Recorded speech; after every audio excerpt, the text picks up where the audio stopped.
আসসালামু আলাইকুম।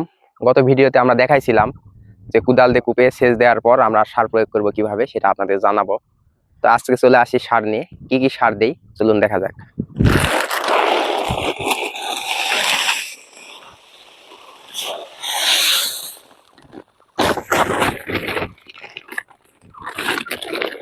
তো আমরা এখানে নিছি পটাশ সার, ডিএপি সার আর ইউরিয়া সার, এই তিনটা সার মিক্স করে দিয়ে দিব এখন।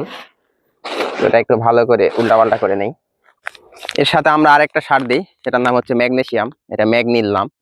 এটা ওই পটাশ আর ডিএপির সঙ্গে মিক্স করলে গুণাগুণ নষ্ট হয়, যার কারণে আমরা শুধু ইউরিয়ার সঙ্গে এটা দিই। এই জন্য ইউরিয়ার সঙ্গে এটা আলাদা দিয়ে নিব। তারপর ওটা দেওয়া শেষ হয়ে গেলে যে ডিএপি, পটাশ আর ইউরিয়াটা দিয়ে দিব।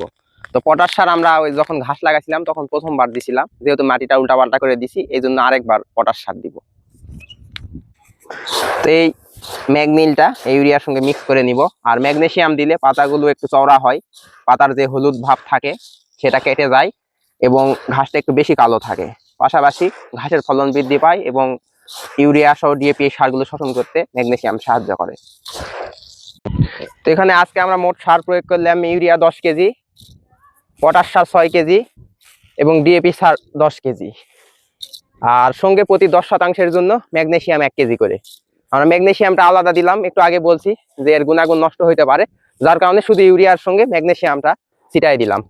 আপনারা যারা ম্যাগনেসিয়াম দিবেন অবশ্যই আলাদা করে দিবেন।